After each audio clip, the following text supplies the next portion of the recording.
Hour 1, CFL and pro football talk with Justin Dunk of 3 Down Nation. That's what we're going to do, please, and thank you. Poll question, by the way, Montreal at Toronto's leading for Capital Automall Universal Collision Center for Canada's Game of the Week. I think you started something.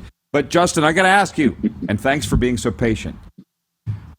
This insider game, man, like I wrote in my column on the weekend, I'm not doing it anymore because it gets everybody upset. To me, it's not worth it. And you saw the palm trees at the start. What is your take on the Tom Brady to the Miami Dolphins deal that almost happened in January? That's what the owner of the Dolphins want. Brian Flores, the fired coach of Miami, screwed it all up by suing the team for racial discrimination and tanking allegations, so they couldn't get Sean Payton nor Tom Brady. This insider stuff isn't for the faint of heart, man. Why do you like it so much? And why have you been so successful at it? Yeah, you're going to upset people along the way, certainly. But I think the main reason, I don't want to give away too many secrets, though, but that you can be successful at it is you have to give people your word and you got to show them that they can trust you, right? That's one of the keys to it. I won't give away the rest of the secret sauce, but overall, in my mind, that's part of the reason why this Tom Brady and Sean Payton to the Dolphins story has been buried, because Don Yee, the agent for Tom Brady, also represents Sean Payton, and there's a Michigan connection there with one of the NFL's biggest insiders, if not the biggest insider, and Adam Schefter, who went to the University of Michigan as well. So everybody's sort of singing Kumbaya together and keep this story quiet until it maybe potentially happens down the line. And I think that's still a possibility, Roddy, without obviously any inside knowledge. But when you start linking everything together and you see certain people talking about this, like Mike Florio at Pro Football Talk, they know what they're talking about. So people need to listen. Well, for me, again, I've never really known how to do it because when I ask, I feel like I'm infringing on people when I want the goods on stuff. So I just kind of wait for stuff to be sent to me and then I report it. But I know that's not how you operate, man. You need to be proactive and you do it very successfully. So kudos to you on that. Now, on that Saskatchewan-Edmonton game, because we have a lot of viewers in Saskatchewan and Edmonton, and we're talking CFL here in Hour 1, as I mentioned. Mark Stephen was on with me in Calgary, the voice of the Stamps, and he's like, what's Jones doing? He says he was misquoted with his comments on Cody Fajardo, but Justin, he said it more than once. Like, was he misquoted in what he said about the starting quarterback of Saskatchewan? I mean, in a way he was, but you've been around Jonesy for a while, and a lot of people in the league who know him know that he's smarter than this. He's playing games with Cody Fajardo. He's trying to get to him mentally before they even step on the field. And Jones is all right with fueling Fajardo because that means if Fajardo's thinking about him, he's in his head. I don't want to say he's living rent-free because I'm not in Fajardo's mind, but that's what Jones is trying to do here. I had asked him about it before the season, and Jones said, I'm not quite that smart. Leave it up to Dave Dickinson and Mike O'Shea. My best Jones impression, by the way. That's very good. That's very good. Smart. He's always scheming, I'll take the very good as well. Well, I guess we'll find out come Saturday if it works. I mean, as I wrote in a commentary last week, Justin, and you know this well, you can find something interesting about any game.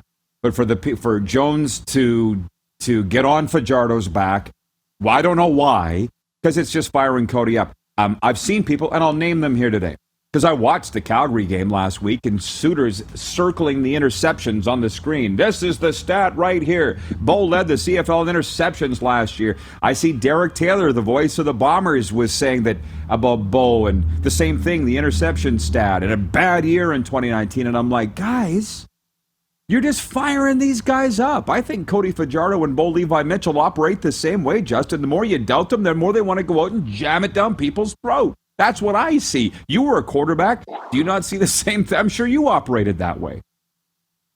Oh, yeah. I remember when I was in university at Guelph, and you heard what was going on around the other campuses, and the theme the one year was slam dunk. Well, the O-line took it personally, and I heard about it as well, and you wanted to dice those teams up and drop the 50 burger on them. So that's exactly what Cody Fajardo is going to want to do in Edmonton, and Bo Levi Mitchell is going to want to throw a bunch of football in people's mouths and shut them up and show that he can still play at an elite level. This is a guy that has had success at every level for multiple years of football that he's played, whether it was in Katy, Texas in high school, even when he was at SMU, and then Eastern Washington, comes to the CFL, has success right away, didn't have the proper opportunity, he felt like, that he wanted to get in the NFL. And I think people need to remember that Bo Levi Mitchell is more than capable of playing in the NFL. A lot of politics has to go into it and posturing, and we're lucky to have him in the CFL. And I still think he can get back to a level where he can lead Calgary to a potential Grey Cup. Do I think he's going to regain his MOP form of the past and be as good as he once was?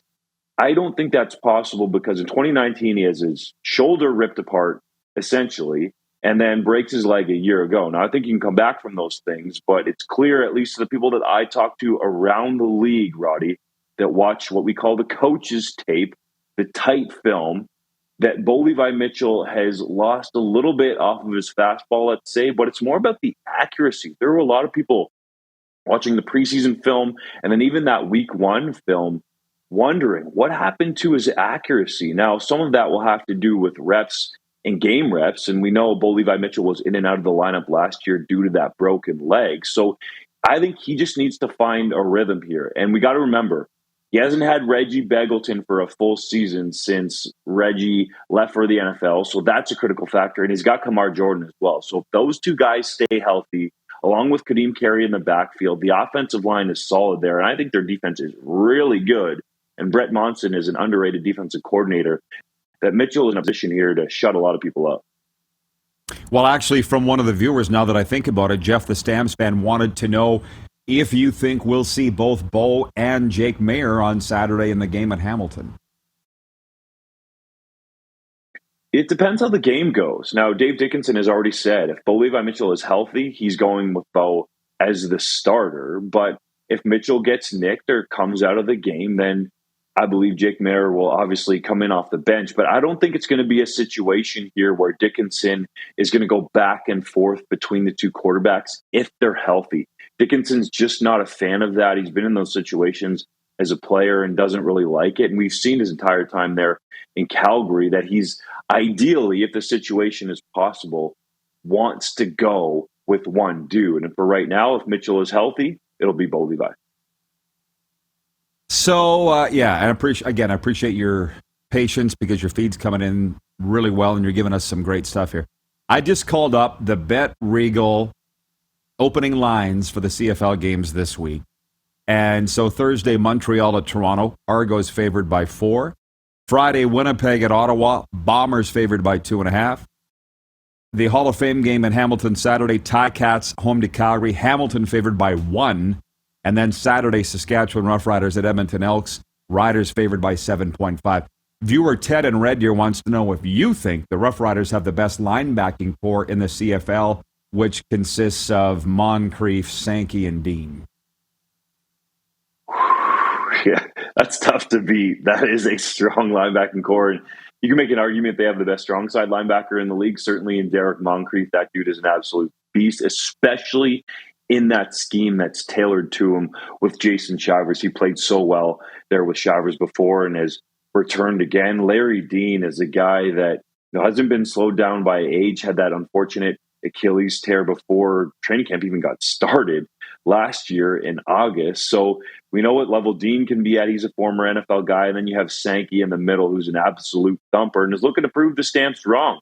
He wanted to get more money, which is part of the reason why he's in Saskatchewan, and it's formed this core that is very dynamic. And for as well as Cody Fajardo played last week, and I think he was the second best quarterback in week one next to Canadian QB Nathan Rourke, and the offense looked dynamic, and Duke Williams and Shaq Evans looked like he's back to his old form. The defense that Jason Shivers has out there right now is strong. And for my money, in week one, just based off 1 week, Roddy, it looked like the best defense in the league. For sure. And it was just, going into this season, I saw Craig Dickinson say, well, we got a lot of young guys back there. It's going to take a while to come together. I'm like, come on, Dickie. That's the thing, is I don't even care to listen to these interviews anymore because they're sandbagging. And I love Craig. I just talked to him not that long ago. He's a super dude. I'm going to ask our viewers to be patient because now there's a flood of questions coming in, and we do have time to get to them all, but there's so many they're slipping off my page, Justin. And these are from our P1 viewers, like our big-time backers, so I don't want to leave them hanging. Arlen Bruce III, hang on. He's got a comment on the Simoni Lawrence hit on Cody. But John in Edmonton says, we never got to hear the answer to how does the CFL get fans to attend games because of technical issues. You were bringing up the BC Lions and what Mr. Doman has done, Amar Doman. So if you can reiterate what you think the CFL needs to do to sell tickets to games. The league needs to make it an event, especially in the big markets, and you alluded to it. That's what Doman did in BC. He had the One Republic concert going on and made it an event, created buzz around the city, and the Lions were visible and being talked about everywhere. So credit to Matt Baker, one of their top PR guys that helps out a lot of us around the league. Roddy, I know you have him on the show, and he's great, and he's helped you out with getting players on there. So I think that's key. And the same needs to be carried over in Toronto. You need to make it an event. Get some of the celebs to show up. Drake was at a Canadian Elite basketball game, for heaven's sakes, in Scarborough when they opened up their season. So MLSE needs to find a way to get Drake there. Get Mitch Marner out to a game. Have Austin Matthews there. Probably not going to get Vladimir Guerrero Jr. out to a game because Rogers owns the Blue Jays, but leverage those guys. Get Scotty Barnes to come out. Scotty Barnes was wearing a nostalgic CFL shirt during the Raptors season, so he clearly knows about the CFL. You need to intertwine your stars, get them there, because then people in Toronto will think it's cool, and make an event around it. Have a concert. Have something going on that draws you there other than football, because unless you're a hardcore football person, you're not necessarily going to pay a bunch of money to go down to BMO Field in this example to watch the Argos play. It needs to be a bunch of things going on. That's what they've done really well in Hamilton. Yes, the Tiger Cats are a major brand in the city there, all the way down to Niagara and, even up into Guelph, and they're trying to go into these different communities, but they made it an event. A lot of people I talk to, they work with at CHCH, will talk about, we kind of watch a football game, we party in the end zone. Ottawa, they've done the same thing. The younger crowd is there. It's an event. It's a party, and there just happens to be a football game going on, Roddy. Listen, I came home from Super Bowl, and I tweeted this, that in Canada, we need to make our sporting events must attend. And I just got lambasted. Dave Naylor, who's a close friend, said that was a stupid comment, just dumb. Dustin Nielsen jumped on my back, and Danny Austin, and all these. I'm just, okay, I'm out. Whatever, man. It's what you just said. We need to make these right. And I'm so done. And that's frankly one of the biggest reasons why I've turned my attention to the NHL, major junior hockey, and NFL, because anything I say about the CFL, I just get flamed, and I'm over it. I'm trying to help here. And the people that should be helping and working together just destroy me on it. So forget it. Arland, to his comment. If I can jump in real quick, Roddy, let's look at what Victor Cui with Edmonton did with the preseason game. Did it for Ukraine. There was a cause there. They had over 30,000 people at a preseason CFL game. That's exactly what you're talking about. You need to make it an event, and the people that get all defensive aren't open to hearing the ideas. Look at what The Rock said on Twitter defending Larry Tannenbaum. Now, a lot of people might not want to hear it, but you need to have a different vision of how to grow this business. And that's what Tannenbaum, in my mind, is getting at with his comments. He wants the community-owned teams to, instead of closing their ears and saying, no, I don't want to hear it, open them up and listen to the possibilities, which is exactly what your tweet was getting at. Thank you.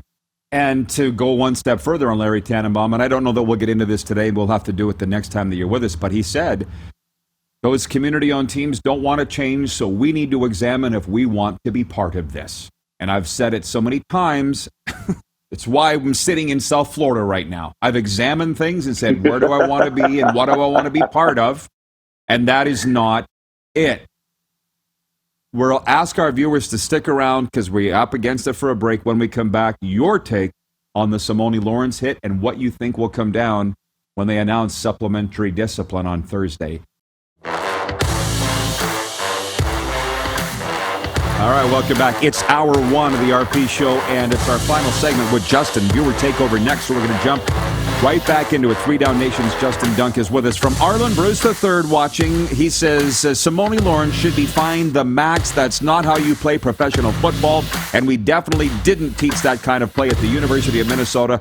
Great work, Rod and Justin. So to a guy that should be in the Canadian Football Hall of Fame, Justin, where are you on the Simoni Lawrence hit on Cody Fajardo in week 1? Man, real quick, every time I think of Arlen Bruce III, Ticats training camp a long time ago, I think it was 2010 or 2011, he dropped an album, Loonies and Toonies. Loonies and Toonies Right. is all I remember from it. So, man, shout out to Arlen Great Bruce III. tune. But as for the hit, Great tune. yeah, it was a great track.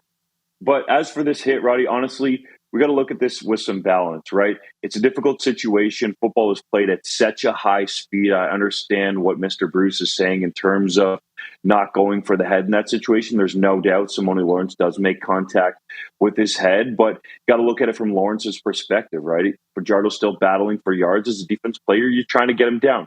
Is it the hit going to warrant supplemental discipline? I believe so because of Lawrence's past. There are players, and I've said this elsewhere around the league, that will tell you that Lawrence has become known as the dirtiest player in the league. That is not my opinion. That is what I have been told. So would I like to see those hits out of the game? Yes, but sometimes it's very tricky because these dudes are so fast and strong now that stuff happens in an instant. Fair. Well, we'll see if it comes down with a fine. The fact that it's always the same guy, so anyways, we'll see. And I got to be careful what I say because the Ticats have been real awesome to me. They had me on their podcast this week, Ticats Audio Network. So I'm just saying, and of course, Cody's my guy, so I get a little defensive too. I mean, could have ended his career for God's sake. Craze32 watching on YouTube says, let's be honest, in 2019, plugging in Arbuckle for whomever the starter was didn't change the passing stats or results, so they're probably equivalent quarterbacks. Sarcastic about how Nick filled in for Bowen for a few series. We didn't even know they changed quarterbacks. But enough about that. How did you feel about Nick being pulled the other night early on in the second quarter or after one in BC? Yeah, I'd like to ask Jones, honestly, if he was pulling Arbuckle or if that was planned to get Trey Ford some game time, because that's kind of the way it looked like to me. And then he was playing games in terms of telling, I forget who the TSN reporter was at the time, but that, Ford's going to come back out in the second half, and then it was Arbuckle. So I think it was kind of planned to get Trey Ford a look, and the fact that he only threw 3 passes and then had the pick 6 and goes out of the game is maybe like he's going back and forth. But I think they wanted to get Ford some time based on my own analysis, and that Arbuckle went the rest of the way. So I don't necessarily think he was pulled. I think it was kind of planned that way, and at that time of the game, they needed a bit of a change-up to try to get some momentum going. Well, your boy Dupes said this on Monday, and Eddie Steele concurred when he was on afterwards, that things were going horribly anyways. So what did they have to lose by pulling Nick Arbuckle out, right? They needed a spark. So I would tell anybody to go to the 3downnation.com. I tell them that all the time, but your Insiders column is up this week. The anonymous quotes, which is like, let's be honest, the highlight of most people's week on that website. And people are just waiting to trounce Jones, right? Like the very first quote was, how can you call yourself a defensive guru when you allow 59? I mean, man, poor Chris Jones. People just waiting to jump on him, eh? That couldn't have sat well with him, obviously, what happened in BC. No, it won't. And I like your impersonation too, Rod. You've been around him, so it's a little better than mine. But yeah, people are just waiting to jump. My phone was blowing up on, what was that, Saturday night, as it was getting towards the 50 burger, and people around the league want to see it for better or for worse. Jones is a divisive guy. You either love him or you hate him. A lot of people around the league hate him, but a lot of people love him as well. So he's going to bounce back. But Roddy, it takes me back to year 1 of Jones in Saskatchewan, right? It was a rebuilding year. They go 5-13, I think. You could see Jones was trying to get his guys together, and they're very young on defense. So I think this is just part of the plan to turn the roster over, and Victor Cui, the president there, is going to let Jones do the football thing and do it slowly. At least I don't think there's many expectations in year 1. Jones has a long-term contract in Edmonton. Sure, he's fine. What I would hope is, and Eddie Steele and I talked about this on Monday, is that he learned something in Saskatchewan, Jones. Like Eddie's like, I hope that locker room's not on edge, because in Saskatchewan in 2016, everybody thought they were going to be cut after bad games, and they were, leading to 116 players going in and out of there. Hopefully that doesn't happen with Edmonton, right? But we'll see. While we have you, and I said we didn't have time, but I think, we got 3.5 minutes left here. On the Tannenbaum comments, the chairman of MLSE, saying that the community-owned teams and the CFL don't want to change. He would like to see change, so they're examining how long they'll be part of it. Are you thinking they'll pull the Argos out of the CFL or just sell them all together? What did you take away from Tannenbaum's comments? And then throw the rocks in, too, if you don't mind, for those that didn't hear it. Yeah, for those comments to happen together, it seems like The Rock and Tannenbaum at least were on the same wavelength in terms of creating a league where the CFL would join with the XFL. So in my mind, that's kind of what The Rock was getting at with his comments. And Tannenbaum was at least trying to create change in the business operations currently in the CFL, because Tannenbaum is used to seeing profits and valuations of hundreds of millions, if not billions of dollars. And we're seeing, not just professional franchises, but like LeBron James has got to the $1 billion mark. So we're used to seeing that in pro sports now, and more so with the franchise values. That's what Tannenbaum wants to see. Obviously, the Maple Leafs are worth a crazy amount of money. The Raptors would be the same, and MLSE has grown Toronto FC into something that's valuable as well. So they clearly know what they're doing, and that's what Tannenbaum is getting at. Clearly, there was a vision there that he had with the XFL that was really being pushed along, and we knew it was MLSE. We didn't just necessarily know that it was one dude in Tannenbaum that really wanted to push it forward. But at some point, you got to trust a guy like that. So I don't necessarily want to see the two leagues join together and the Canadian Football League not necessarily exist as we know it on the field in the football aspect. But from the business standpoint, they need to roll up their sleeves and go to work and do many more things similar to what Victor Cui has done at Edmonton. He's done a masterful job getting back into the community there. As I alluded to earlier, putting bums in seats in a preseason game, over 30,000 in Commonwealth. Amar Doman is spending money. Clearly, Gary Stern is invested in Montreal. So I think there's some people out there too saying, hey, Larry T, Mr. Tannenbaum, you want to change the business model? Well, how about you get some bums in your seats in Toronto and then come to us with your ideas, although he's shown what he can do with the other franchises that MLSE owns. Well, a lot of these people with opinions aren't business people, and I run two businesses myself, so I have a little bit of an idea. And with MLSE and Larry Tannenbaum, clearly he is allergic to losing money. So he's had it with losing money with the Toronto Argonauts. And as far as throwing good money off after bad, I don't think he wants to do that. And that's why he's saying, do we want to be part of this or not? I mean, that's the whole bit. We had Rod Pedersen on here not that long ago. He was a CFL great, man. As you know, he was a stud. And I just said, have the Argos reached out to you? All these, it's not just CFL teams, all teams treat their alumni for the most part like garbage. Not all teams, but most. I just did an event with Joe Watson and Philadelphia Flyers, great. And in Philly, they really treat their alumni well. That's with the Flyers and the Eagles. But most teams don't. And the fans want to come to these games and be around those guys. There's so many things that I would do, but again, it's not my job. And it's just a little frustrating. And the other thing is, Justin, Dupes was born in 87. What year were you born in? I'm sure I've asked you before, but what year was it? 86, just before Duke. Okay, so you probably have a very hazy memory of the 90s CFL with the U.S. expansion, the Sacramento Gold Miners, the Memphis Mad Dogs, the Shreveport Pirates, San Antonio Texans. Like, how much of that do you remember? Posse. Right. How much do you remember? I know my history. Well, but do you remember watching it? Not that it happened, but do you remember it being a thing? Oh, vaguely, no. I mean, I grew up on the farm with like 2 or 3 channels, my man. So we were out in the Same fields, as me. 3 channels, 1 was French. But anyways, I'm just saying, yeah, there was a lot of excitement when the Sacramento Gold Miners came to town. It was a record attendance, 33,000 and change. I was there at Taylor Field to watch David Archer and the Riders take on the Gold Miners, and I thought it was exciting to not have to watch the Winnipeg Blue Bombers again come into town. It was exciting to see the Birmingham Barracudas, who Matt Dunnigan was quarterbacking. It was the same players for the most part, but it was exciting. But if you don't want it and the league doesn't want partnerships with the XFL, then why bother? Like, if you had to check yes or no, a 16-team league, 8 in Canada, 8 in America, do you want it or not?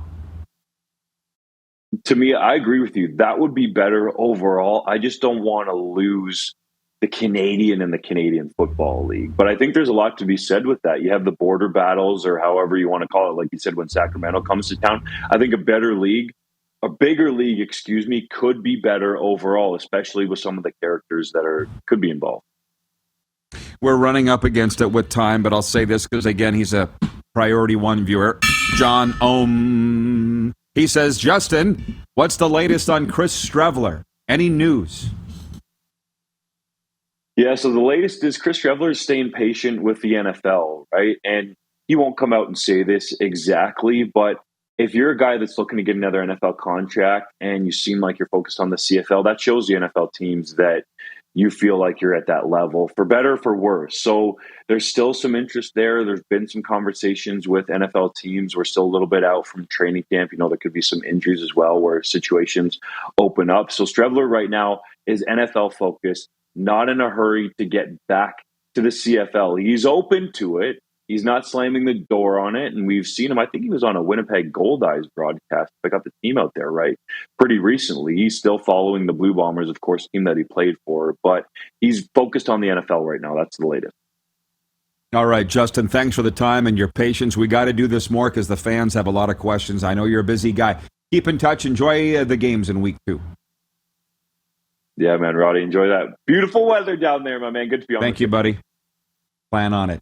Hey, everybody. Thanks for watching the RP Show on YouTube. And don't forget, we're live daily on YouTube from noon to 2 Eastern. If you like what you see, hit subscribe. And if you like the program, check around for other segments of the Rod Pedersen Show here on YouTube.